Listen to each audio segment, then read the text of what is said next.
আসসালামু আলাইকুম guys, miss নেজামিন ম্যামিয়ালি ব্লগে আপনাদেরকে আবারও স্বাগতম। নামে আমি অত্রিম গাইস, নামে আমি অত্রিম। বাংলাদেশের 7টি অঙ্গরাজ্যকে একত্রে 7 সিস্টার্স বলে।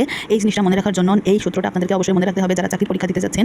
অর্থাৎ নামে আমি অত্রিম, নাতে নাগাল্যান্ড, মেতে মেঘারাম, হাতে আসাম, মিতে মিজোরাম, অতে অরুণাচল, তৃতে ত্রিপুরা এবং মতে হচ্ছে মণিপুর। অর্থাৎ নামে আমি অত্রিম এই বিষয় সূত্রটা যদি আপনারা মনে থাকে গাইস, তাহলে নামে আমি অত্রিম ভারতের 7টি অঙ্গরাজ্য আপনারা কখনোই ভুলবেন না গাইস। একত্রে 7 সিস্টার বলা হয়, যেটাকে আমরা সবসময় শুনে থাকি বিভিন্ন টক শোতে, যে ভারতের 7টি অঙ্গরাজ্য রয়েছে তাকে আমরা 7 সিস্টার বলি। আর সেগুলো হচ্ছে যে নাতে নাগাল্যান্ড, হাতে আসাম, অতে অরুণাচল, মতে মণিপুর, মেতে মেঘালয়, মিতে মিজোরাম, তৃতে ত্রিপুরা। নামে আমি অত্রিম, নামে আমি অত্রিম। এটা জানলে আপনারা সবাই মনে রাখতে পারবেন গাইস। আরেকটা বিষয় দেখাচ্ছি, সেটা হচ্ছে এই যে মায়ানমার।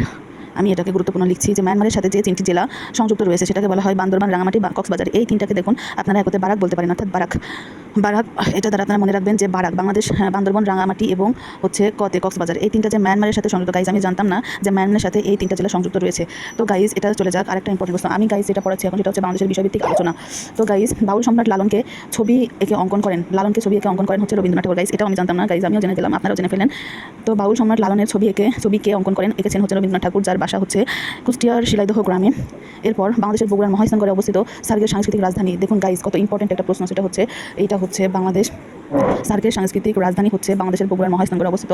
এরপরে গাইজ আপনাদের একটি গুরুত্বপূর্ণ এবং জানা একটি প্রশ্ন দেখায়, সেটা হচ্ছে এই যে বাংলাদেশের আয়তন হচ্ছে 1,47,570 বর্গ কিলোমিটার এবং গাইজ যেটাকে 56,977, এই যে 56,977 বর্গ মাইল বলা হয়। এরপর গাইজ আরেকটা বিষয় দেখুন যে ভূপ্রকৃতি অনুসারে বাংলাদেশটি ভাগে বিভক্ত। আরেকটা হচ্ছে আয়তনে বিশ্বে বাংলাদেশের অবস্থান হচ্ছে 90তম গাইজ। আয়তনের দিক থেকে কিন্তু বাংলাদেশ 90তম বিশ্বে। এরপরে গাইজ আরেকটা বিষয় যেটা তোমাদেরকে জানাতে চাচ্ছি, সেটা হচ্ছে এই যে বাংলাদেশ আয়তন কিন্তু স্থলসীমা রয়েছে ভারতের সাথে। বাংলাদেশ কতটুকু অংশে লেগে আছে মায়ানমারের সাথে, কতটুকু অংশ। এরপরে হচ্ছে বাংলাদেশের অর্থনৈতিক সীমান্ত আছে, রাজনৈতিক সীমান্তের দৈর্ঘ্য আছে। দেখুন গাইজ বাংলাদেশের অর্থনৈতিক সীমান্ত আছে 200 নটিক্যাল মাইল, এরপর রাজনৈতিক সীমান্ত আছে 12 নটিক্যাল মাইল, এরপর বাংলাদেশের সীমান্ত থেকে ফারাক্কাবাদের দূরত্ব 16.5 কিলোমিটার বা 11 মাইল। গাইজ এইসব প্রশ্ন কিন্তু খুবই গুরুত্বপূর্ণ। এরপরে গাইজ দেখুন বাংলাদেশের হচ্ছে উত্তর, দ্রাঘিমাংশ, পূর্ব, এগুলো কিন্তু বাংলাদেশের অক্ষাংশ বিভিন্ন।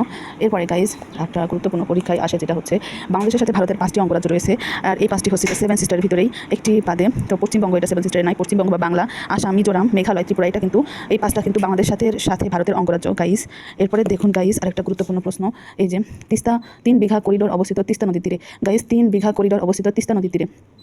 আরেকটা বিষয় হচ্ছে 1 নটিক্যাল মাইল সমান 1.853 কিলোমিটার অথবা 1.852 কিলোমিটার। গাইজ এটা কিন্তু খুব গুরুত্বপূর্ণ, হচ্ছে 1 নটিক্যাল মাইল সমান 1.853 কিলোমিটার অথবা 1.852 কিলোমিটার। গাইজ মিজোরামের সাথে বাংলাদেশের সীমান্ত দৈর্ঘ্য, ত্রিপুরা, মেঘালয়, আসাম, এগুলো কিন্তু আমার মনে থাকে না। তো আপনারা গাইজ পড়ে নেবেন যে 264 কিলোমিটার, 441 কিলোমিটার, 447 কিলোমিটার, 303 কিলোমিটার, এগুলো কিন্তু এইগুলোর সাথে বাংলাদেশের সীমান্ত দৈর্ঘ্য, সব কিছুর সাথে বাংলাদেশের সীমান্ত দৈর্ঘ্য রয়েছে সব মিলিয়েই 1,47,570 বর্গ কিলোমিটার।